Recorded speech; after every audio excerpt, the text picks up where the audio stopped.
Yo soy Alejandro Páez Varela. Y yo soy Álvaro Delgado. Y nosotros somos Los Periodistas. Acompáñenos de lunes a viernes de 6 a 8 de la noche, hora del centro de la República, por Sin embargo al aire.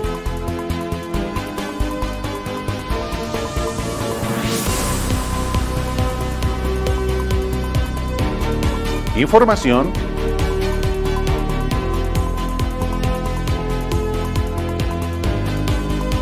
análisis,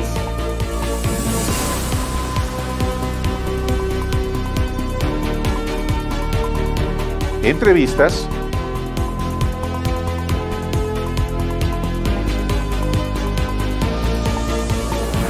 muchos reportajes.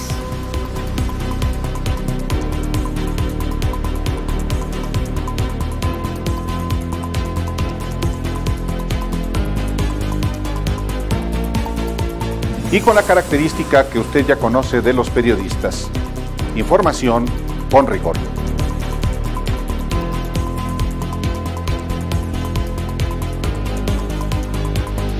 Así es, ya lo sabe usted, de lunes a viernes, por Sin embargo al aire. Y usted lo sabe, aquí no se oculta nada.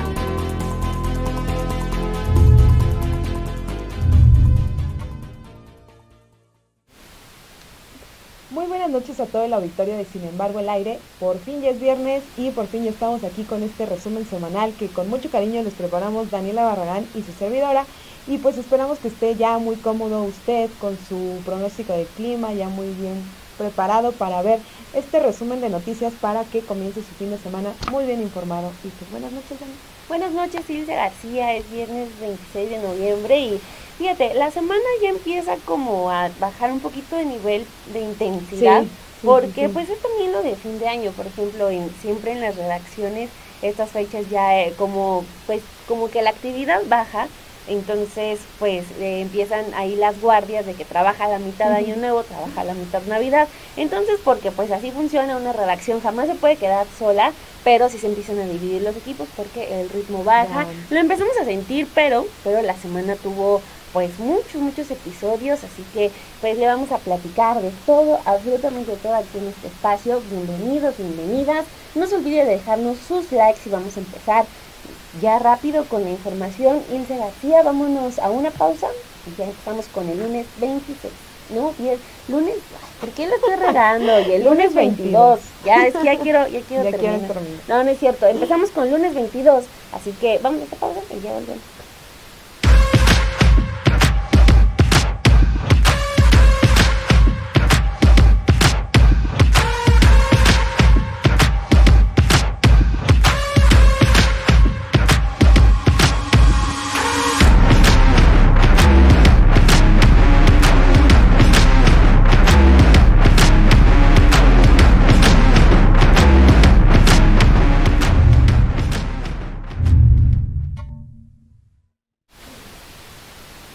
Pues bien, Dani, empezamos con el lunes 22 de noviembre, justo con esta información que traíamos ya pendiente de la semana pasada, que terminó con la cumbre del presidente Andrés Manuel López Obrador en Washington. Pues el lunes, lo primerito en la conferencia matutina, pues fue qué onda con la el balance. Cumbre, exactamente, ver las primeras reacciones del presidente, el primer balance sobre esta cumbre que se dio en Estados Unidos. Y pues el presidente Andrés Manuel López Obrador afirmó que la cumbre trilateral fue progresista y detalló que hubo muchas coincidencias con el presidente de Estados Unidos, Joe Biden, y con el primer ministro de Canadá, Justin Trudeau. López Obrador afirmó ese día que defendió la reforma eléctrica durante el encuentro y dijo que abordó el tema en su reunión bilateral con el primer ministro canadiense, con quien espera concretar un acuerdo para que la empresa estatal Hydro-Québec ayude a modernizar las plantas hidroeléctricas de la Comisión Federal de Electricidad. Sin más, Dani, vamos a escuchar cómo lo dijo el presidente el día lunes. Bueno, fue una muy buena visita a Washington, un encuentro con el primer ministro Trudeau, con el presidente Biden. Hubieron muchas coincidencias, diría que ningún problema,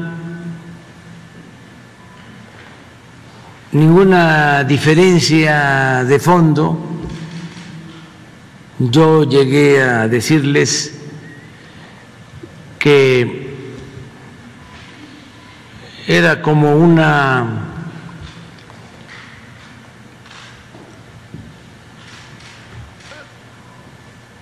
conferencia, un encuentro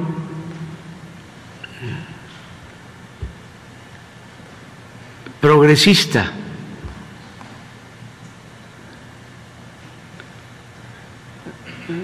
Usé el término cumbre progresista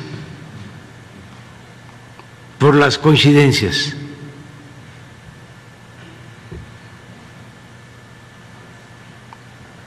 Fue una reunión muy respetuosa. Se aclaró también lo de la reforma eléctrica. Fue muy receptivo el primer ministro.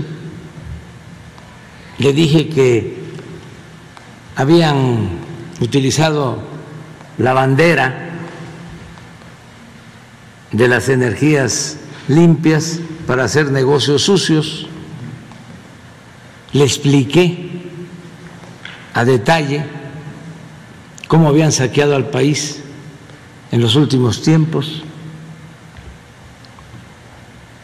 Me permitió informarle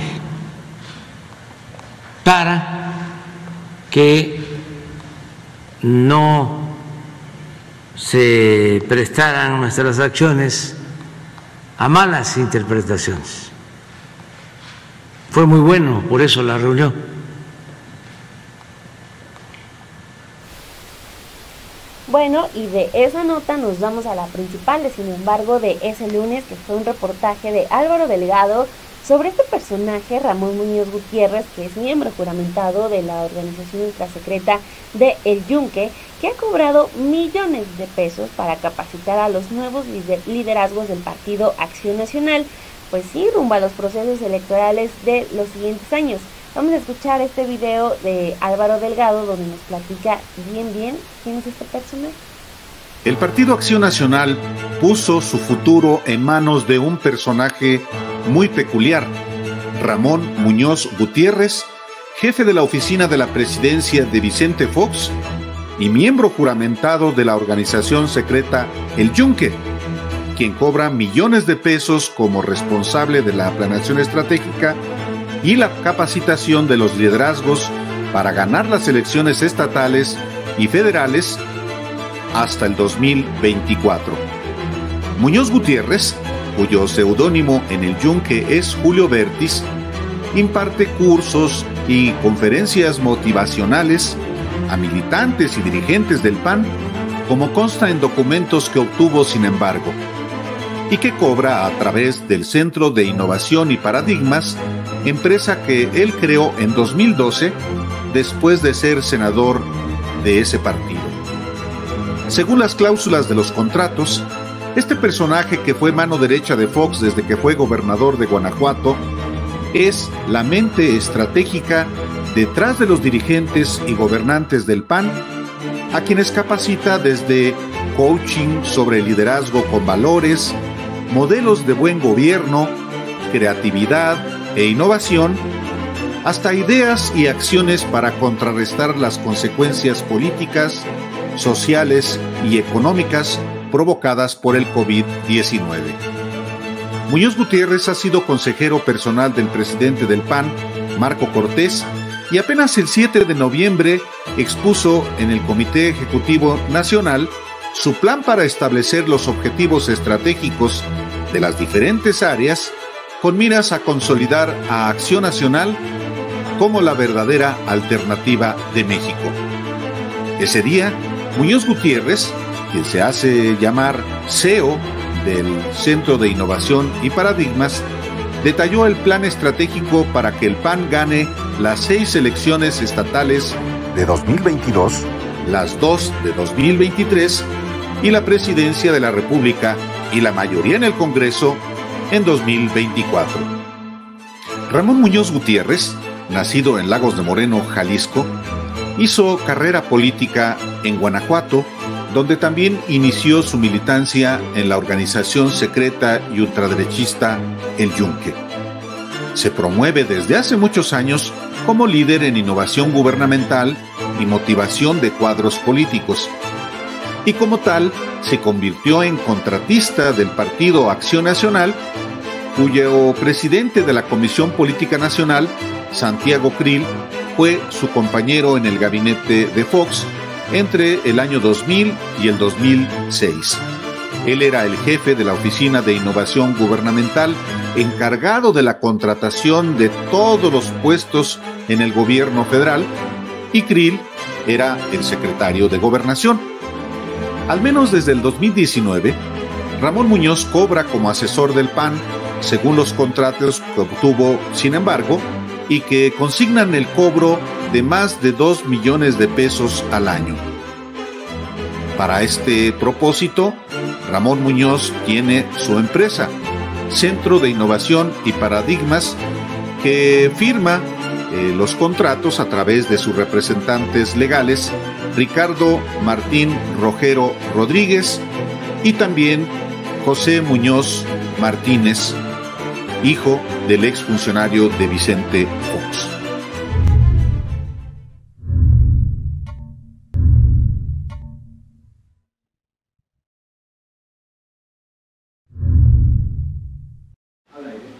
Pues ahí lo tiene Dani. También el día lunes tuvimos esta otra información, que es la audiencia de Emilio Lozoya, que se pretendía hacer el día lunes, pero a final de cuentas no se llevó a cabo, debido a que el juez federal Artemio Zúñiga pospuso a petición de la defensa de Emilio Lozoya hasta el próximo 3 de diciembre esta audiencia del exdirector de Pemex, quien, bueno, desde el lunes contaba con 14 días, ahora ya tiene menos, para cerrar un acuerdo de reparación por la compraventa fraudulenta de la planta chatarra de fertilizantes de agronitrogenados. Recuerde usted que pues Emilio Lozoya ya se le dictó prisión preventiva por el caso de Odebrecht, pero ahora está con este caso de la venta de la planta chatarra, y pues aún la defensa sigue negociando con Pemex y con la Fiscalía para tratar de llegar a un acuerdo. Bueno, ese día la Fiscalía se negó a esta prórroga, pero aún así el juez se la dio, entonces pues por ahí va también este asunto. Vamos a seguirle dando seguimiento, pero esta fue la actualización que se dio el día lunes sobre el caso de Emilio Lozoya, Dani. Exacto, y el lunes en la noche pues empezamos con uno de los temas que nos ocupó a lo largo de toda la semana, porque pues en la edición vespertina del Diario Oficial de la Federación se publicó este acuerdo mandado por Presidencia de la República, en el que se declararon de interés público y seguridad nacional la realización de proyectos y obras a cargo del Gobierno de México asociados a infraestructura, incluidos el Tren Maya y el Aeropuerto de Santa Lucía, entre otros. En el Diario Oficial de la Federación, el acuerdo indica que los proyectos incluidos son de los sectores comunicaciones, telecomunicaciones, aduanero, hidráulico, hídrico, medio ambiente, puertos, aeropuertos y muchísimos otros más que se consideran prioritarios y o estratégicos para el desarrollo nacional. En la argumentación que tenemos en esta publicación que inicia el día lunes y que, como le decía, pues desató muchas reacciones al respecto, pues este acuerdo precisa que México requiere de infraestructura para fomentar su desarrollo de manera incluyente y acercar oportunidades a las regiones más rezagadas en los sectores antes mencionados que contribuyen al crecimiento y a la seguridad nacional del país. Además, el acuerdo también indica que los proyectos regionales de infraestructura, desarrollo económico y turismo son importantes para incrementar la derrama económica del turismo, crear empleos, impulsar el desarrollo sostenible y proteger el medio ambiente. Eso ocurrió el lunes y nos brincamos entonces luego al martes 23 de noviembre con Reacción Ilse García. Así es, Dani, este tema pues estuvo dando de qué hablar durante la semana y por supuesto el tema llegó a la conferencia matutina del presidente, donde en la mañana del martes afirmó que el acuerdo busca blindar las obras de su administración de los amparos promovidos por los empresarios Claudio X González y su hijo Claudio X González Guajardo, así como del exministro de la Suprema Corte del ministro en retiro de la Suprema Corte de Justicia de la Nación, José Ramón Cosío. Vamos a escuchar lo que dijo el presidente el día martes. Por eso, contesto esto del acuerdo, ni siquiera es un decreto, es un acuerdo interno para facilitar y que podamos terminar las obras, porque ¿cuántos días nos faltan para terminar el aeropuerto Felipe Ángeles? Pues como 120 días, más o menos. ¿Se imaginan si a Claudio y X González, papá e hijo, porque actúan de manera coordinada y conjunta, junto con el exministro Cosío, se les ocurre que hay que meter un amparo para detener la obra porque está muy lejos el aeropuerto, porque eso es lo otro que traen, que está muy lejos o que va a hacer mucho ruido, y nos presentan un amparo. Pero cae el amparo en un juzgado, pues de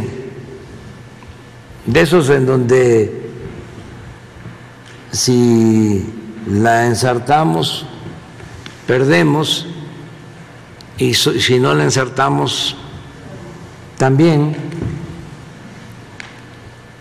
y pues ya no terminamos. Pues esa es la información que dio el día martes el presidente, y bueno, también ese mismo día se informó que el Instituto Nacional de Transparencia, Acceso a la Información y Protección de Datos Personales anunció que alista una controversia constitucional ante la Suprema Corte de Justicia de la Nación en contra de este acuerdo.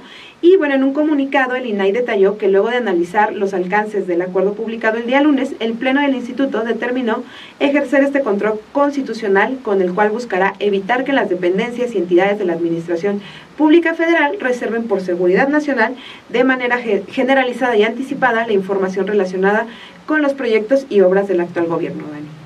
Exacto, a hacer la invitación también, Ilse, porque hay varios videos en el canal de YouTube de Sin embargo al aire. Están los periodistas analizando esa situación. También tuvimos oportunidad de hablarlo en Café y Noticias, hubo más reacciones, así que si quieres saber más sobre esto, pues también hay videos disponibles aquí en este canal de YouTube. Pero nosotros seguimos con el resumen semanal, y el martes pues se anunció quién va a ser la nueva ministra de la Suprema Corte. Será Loreto Ortiz Alf, ella es la nueva ministra, y el Pleno del Senado la eligió con 92 votos a Loreto Ortiz frente a los 8 votos que recibió Bernardo Batis y los 9 que recibió Eva Verónica de Gives. Hubo una abstención y 4 votos nulos. ¿Quién es Loreto Ortiz? En resumidas cuentas, pues bueno, ella nació en la Ciudad de México el 24 de febrero de 1955, es una política y abogada mexicana. Loreto Ortiz es licenciada en Derecho, egresada de la Escuela Libre de Derecho, cuenta con una maestría en Derechos Humanos por la Universidad Iberoamericana, además de un doctorado en Derechos Humanos y Derecho Comunitario Europeo por la Universidad Nacional de Educación a Distancia en España. Y como último dato tenemos que Loreto Ortiz se desempeñaba como consejera de la Judicatura Federal desde noviembre de 2019, y pues esta es una de las seleccionadas de la terna que envió Presidencia de la República, y ya la veremos en acción ahí en la Suprema Corte, Ilse. Así es, Dani. El día martes también hubo otra noticia muy importante que se dio, que fue, bueno, primero la confirmó el senador Ricardo Monreal y más tarde el propio Arturo Herrera. Le contamos lo que pasó primero, que fue que el senador Ricardo Monreal confirmó que desde el mes de agosto, Dani, el Ejecutivo Federal había retirado la propuesta de Arturo Herrera a gobernador del Banco de México. Más tarde ese mismo día, el propio exsecretario de Hacienda escribió en su cuenta de Twitter lo siguiente: con relación a la información que se ha vertido el día de hoy, el día martes, quisiera confirmar que efectivamente el presidente me informó hace una semana que había decidido reconsiderar mi nombramiento al frente del Banco de México.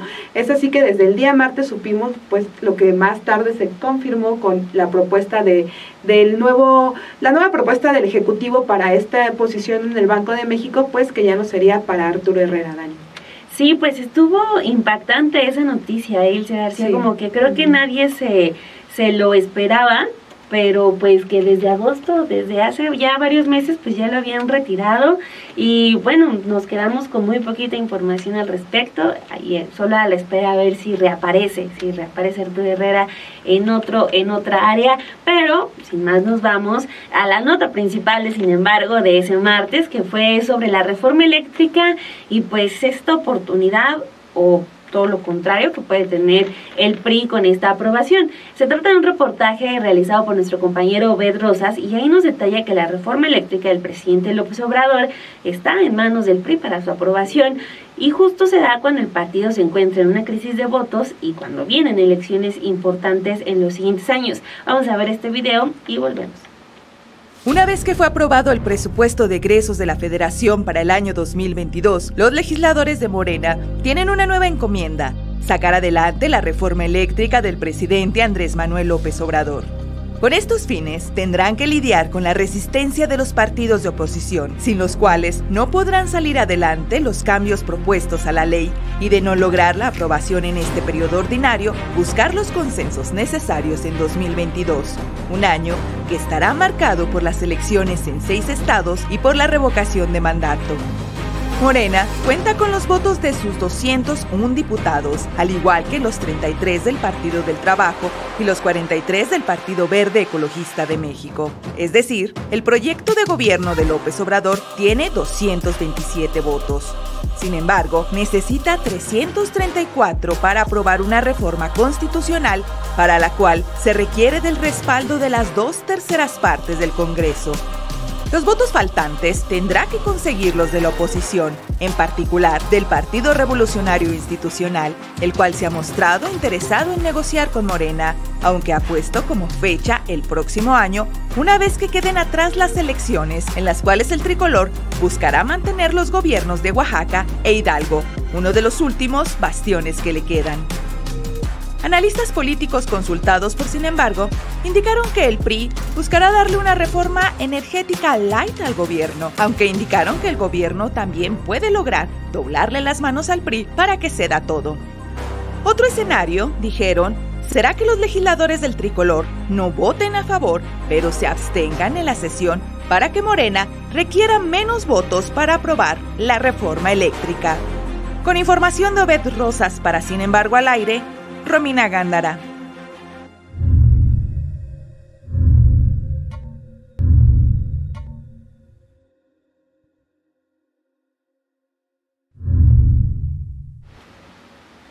Y listo, Dani, ya llegamos al miércoles 24 de noviembre.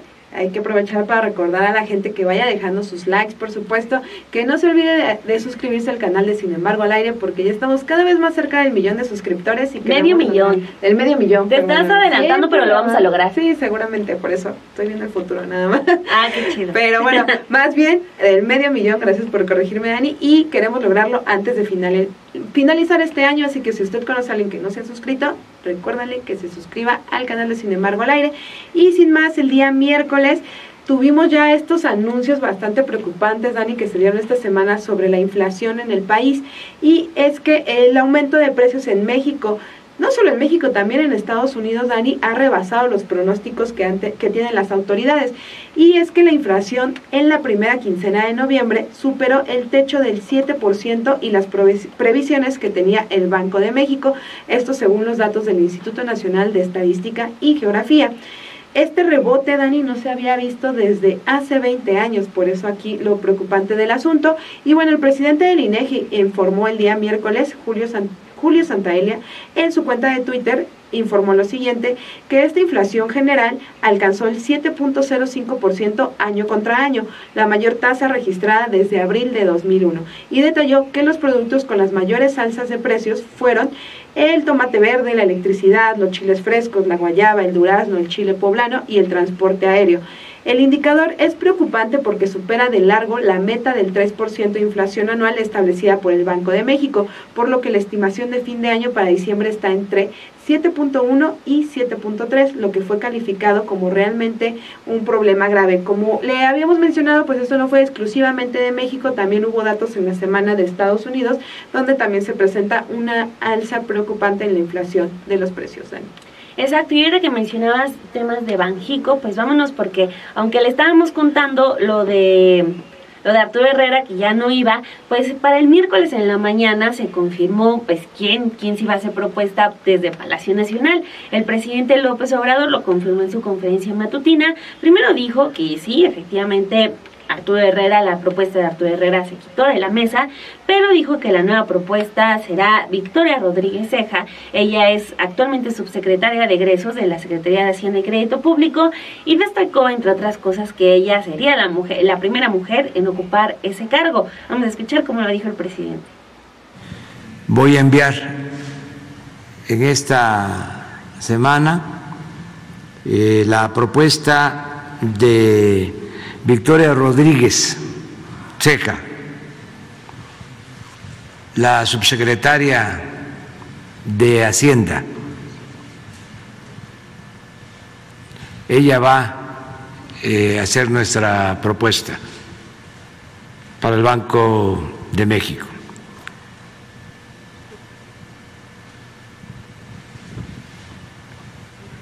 Hoy o mañana vamos a enviar. Queremos que participen mujeres, que se lleve a cabo este cambio, reconociendo el trabajo que ha hecho la subsecretaria de egresos, que ha estado actuando muy bien, con un desempeño ejemplar. Es la encargada del manejo de las inversiones públicas y ha actuado con mucha responsabilidad para no gastar por gastar.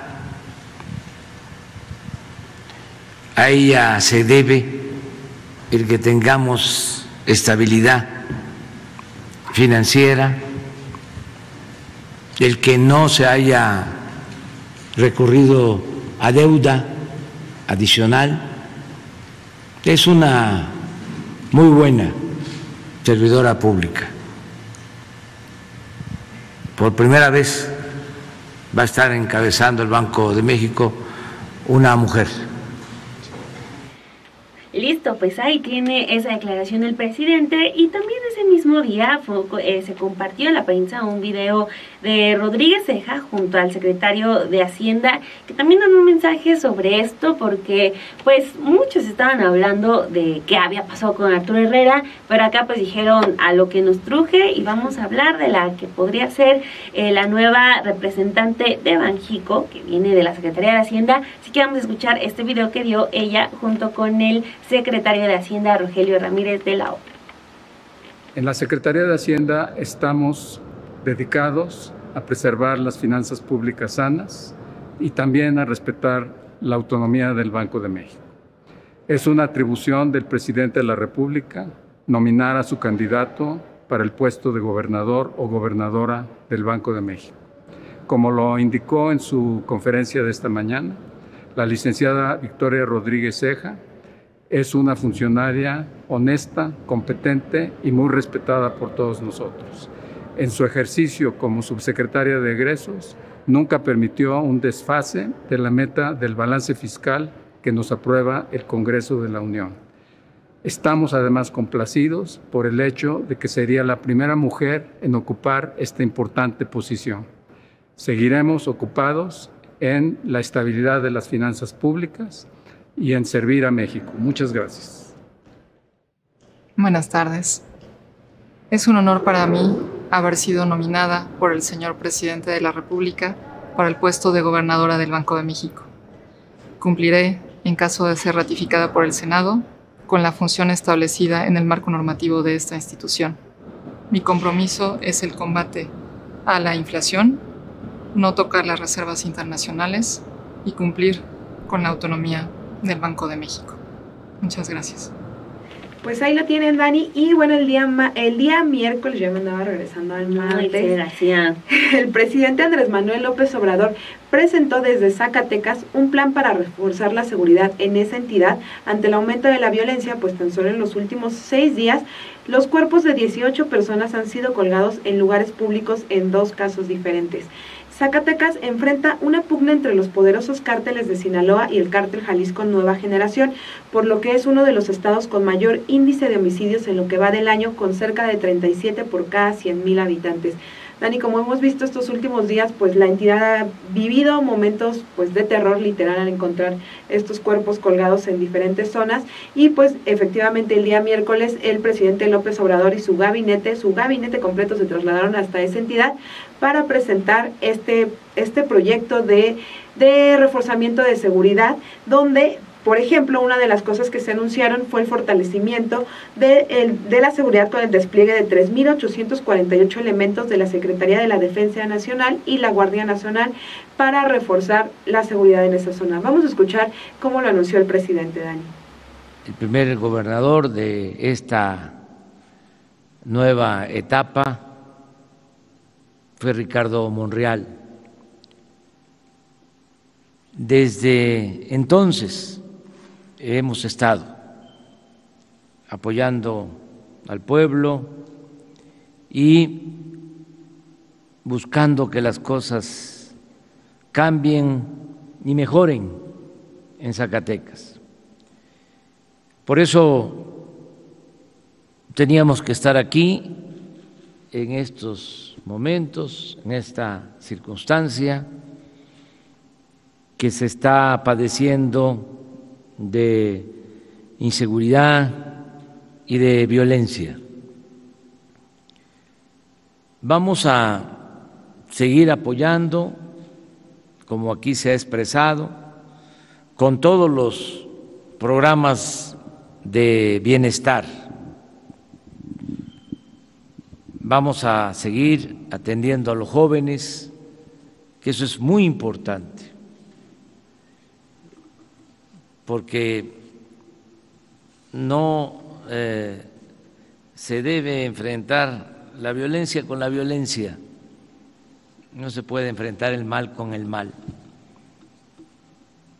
Hay que enfrentar la violencia haciendo el bien, atendiendo las causas. Y es muy importante seguir apoyando a los jóvenes. Pues ahí lo tienen, Dani. También ese día llamó la atención que la denuncia del alcalde de Fresnillo, Saúl Monreal, usted sabe, hermano del gobernador de esa entidad, David Monreal, y del también senador Ricardo Monreal, pero ese día Saúl Monreal denunció que no fue invitado a la reunión con el presidente, pese a que el municipio que gobierna, en ese municipio fue donde se encontraron 8 de los cuerpos colgados en esa entidad. Sin embargo, ese día adelantó que haría llegar una carta al presidente donde le reiteraría la situación que está viviendo el municipio, pues consideró: yo soy el primero en no ocultar, pero si no se le informa, vas a decir que todo está bien. Entonces ahí también fue curioso que él ese día salió a decir: pues soy un cero a la izquierda porque no me invitaron. No lo invitaron, o sea, fue muy grave la verdad, porque sí hay una intención de poder ya calmar Zacatecas, y además tiene un plazo de 30 días para hacerlo, claro. Pues sí, y no invitarlo. Y no tanto porque, no invitaron al hermano, ¿no? Sino más bien porque es un municipio donde la violencia está pegando muy, muy fuerte. Imagínatelo como en un problema de oficina. O sea, tienes un área de la oficina en la que hay problemas, y no invitas al que dirige a esa área, entonces es como de, a ver, esa reunión de trabajo, entonces pues va a funcionar en 3/4 partes, ¿no? Entonces sí era lógico que tenía que invitar. Sí, totalmente. Exacto, pues llegamos al jueves, así de volada, ya es jueves, y es el momento de que ustedes dejen sus likes, porque los jueves ya lo debimos haber convencido para que se moche con sus likes. Entonces, pues ya llegamos a este 25 de noviembre y nos vamos con información de Producto Interno Bruto y Crecimiento. Ilse García, el Instituto Nacional de Estadística y Geografía, el INEGI, informó que el Producto Interno Bruto de México retrocedió un 0.4% entre julio y septiembre frente al trimestre anterior por la caída del sector servicios según sus datos definitivos. El retroceso del PIB del 0.4% es 2 décimas mayor al dato preliminar del 0.2% difundido por el INEGI el pasado 29 de octubre. El presidente de esta institución, Julio Santaella, detalló en Twitter: luego de 4 trimestres consecutivos de recuperación, después de la contracción por la pandemia, el PIB de México registró su primera disminución en el primer trimestre de 2021 al caer al menos 0.4% trimestre contra trimestre. En su conferencia de prensa, el presidente López Obrador dijo que su pronóstico de crecimiento de 6% del PIB para este 2021 pues sigue firme, porque la recuperación de la economía mexicana se dio, dice, en forma de V. Vamos a escuchar cómo le dijo el presidente. Está creciendo la economía y se va a cumplir con el pronóstico de que vamos a crecer este año 6%.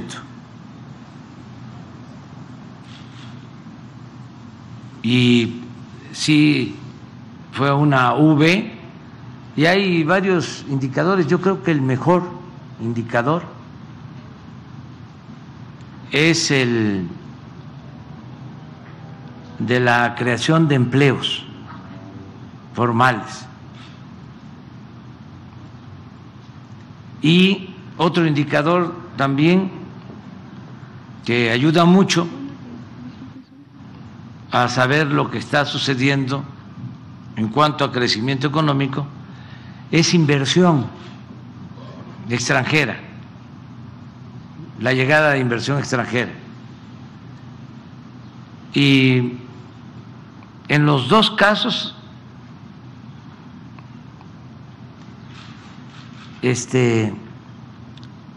lo voy a decir también, nada más que no se enojen mis adversarios, los conservadores, hay récord.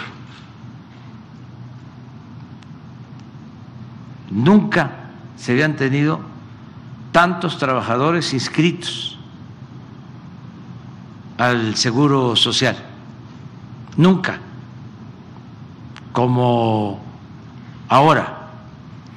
Pues ahí lo tiene, Dani. También esta semana pues sí tuvimos mucha información sobre violencia en el país, y ayer la agencia Associated Press publicó un reportaje donde plantea que el gobierno mexicano se está quedando rápidamente sin herramientas para controlar la expansión del cártel Jalisco Nueva Generación en la lucha contra el narcotráfico en Michoacán. Y el estancado esfuerzo en tierra se complementa con un conflicto aéreo cada vez más sofisticado. Eso es lo que está reportando la agencia AP, quien también narró que el cártel Jalisco ha comenzado a organizar a gente del pueblo para que actúen como escudos humanos contra los militares, que ahora solo tratan de mantener separados a los cárteles rivales.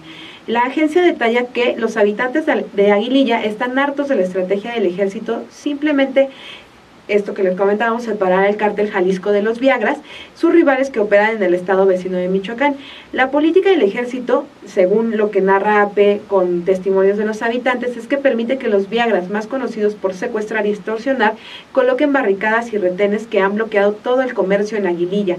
Los limones y el ganado que salen o los suministros que llegan deben pagar un impuesto de guerra a los Viagras, mientras que los residentes quieren que el ejército luche contra ambos cárteles, o al menos que deje que las dos organizaciones criminales se enfrenten. O sea, una cosa de terror lo que está reportando la agencia AP, que trae testimonios de también otras personas que dicen, de una persona en específico que contaba que él tiene un grupo organizado que justo funciona como este escudo, que es el que detalla la agencia AP contra los militares. Una situación bastante grave que creo que también debería ser atendida en esa zona, Dani. Exacto, este reportaje es muy bueno, y también invitamos a la lectura, que este texto está en sinembargo.mx. Y siguiéndonos con temas, pues sí, de violencia, vámonos a lo que se conmemoró este jueves, que fue el 25 de noviembre, que es el Día Internacional para Erradicar la Violencia hacia las Mujeres. Esta fecha se conmemora desde 1993, y no solo en México, sino que en todo el mundo. Sin embargo, le presentamos un reportaje sobre, pues, que sabemos, y es lógico, que el tipo de violencia más letal es el feminicidio, pero pues en muchas de las áreas de la vida de las mujeres la violencia está presente. Vamos a ver este reportaje y volvemos. ¿Qué tal, amigas y amigos de Sin embargo al aire? Los saludo desde la Antimonumenta Vivas Nos Queremos, ubicada frente al Palacio de Bellas Artes de la Ciudad de México, porque este 25 de noviembre se conmemora, como cada año desde 1993, el Día Internacional de la Violencia contra las Mujeres. Este día se eligió para conmemorar a las hermanas Mirabal, dos activistas asesinadas en 1960. Desde que se conmemora este día, miles de mujeres convocan a protestar para exigir un alto a la violencia. Muestra de estas convocatorias fue la instalación del antimonumenta Vivas Nos Queremos. Esta antimonumenta fue instalada en marzo de 2019 y en ella se lee la leyenda No más feminicidios. También del otro lado se lee: en México 9 mujeres son asesinadas al día, ni una más. Pero la emergencia y la violencia feminicida crece en el país, ya que los últimos datos del Secretariado Ejecutivo muestran que en realidad son 11 mujeres asesinadas al día. Los datos más actuales muestran que de enero a septiembre de 2021 se tiene registro de 736 delitos de feminicidio. El Estado de México es el más letal para la vida de las mujeres, con un total de 110 feminicidios, seguido de Veracruz con 55, Jalisco con 54 y la Ciudad de México 45. México llega a este 25 de noviembre con otro gran pendiente, la brecha salarial, ya que independientemente de la educación, el ingreso promedio a nivel nacional de un hombre se ubica en los 22.618 pesos y para una mujer es de 14.860 pesos, que es incluso menor al ingreso más bajo a nivel nacional, que es el de Chiapas, y se ubica en 19.452 pesos. Para este 25 de noviembre también se esperan protestas en la capital. Por eso las autoridades ya colocaron vallas de metal en varios edificios, como aquí frente al Palacio de Bellas Artes. Una de las razones por las que las mujeres protestarán son los datos del INEGI, ya que la última encuesta que realizaron sobre ciberacoso muestran que en México al menos 9 millones de mujeres de 12 años en adelante sufrieron ciberacoso solo en 2020. Otra desigualdad que quedó evidenciada en esta pandemia es la sobrecarga de trabajo de las mujeres en el hogar. Datos del Coneval muestran que en el cuarto trimestre de 2019 y el mismo periodo de 2020 había 21 millones de mujeres que se dedicaban únicamente a las labores domésticas que no son remuneradas, lo que representa un aumento anual de 1.3 millones de mexicanas. Estos son algunos datos que evidencian la desigualdad y la violencia que enfrentan las mujeres mexicanas y que por ello marcharán en distintos lugares del país este 25 de noviembre. Yo las y los invito a no perderse toda la información que tenemos para ustedes en Sin embargo al aire.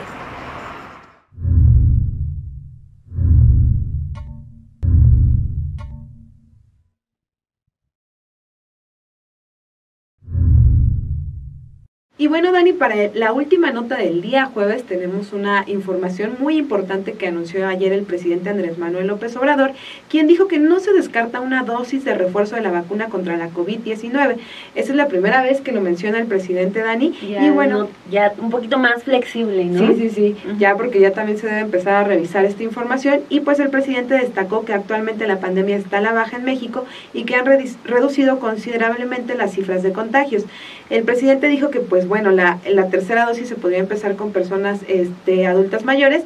Y bueno, también es importante mencionar que el día de hoy se anunció también que en la Ciudad de México va a comenzar la vacunación de 15 a 17 años la próxima semana, Dani.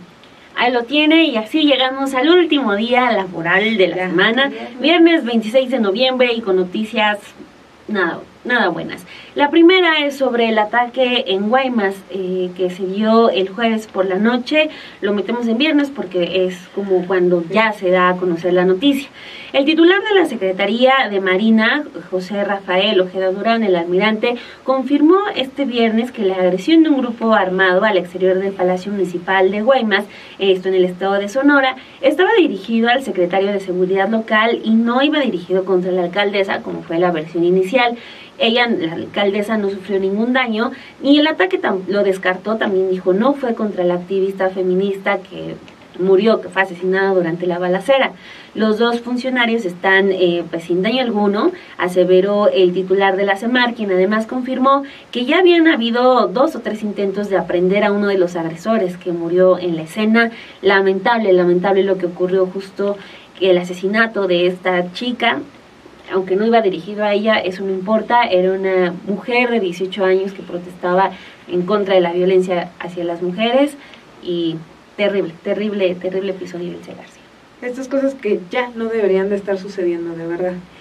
Y bueno, Dani, en la segunda noticia que tenemos del día de hoy fue esta información que se dio allá en Guanajuato. Recuerde usted que esta mañana el presidente Andrés Manuel López Obrador estuvo desde Guanajuato y bueno, ahí en su conferencia matutina reiteró que el fiscal Carlos Samarripa debe ser removido de su cargo.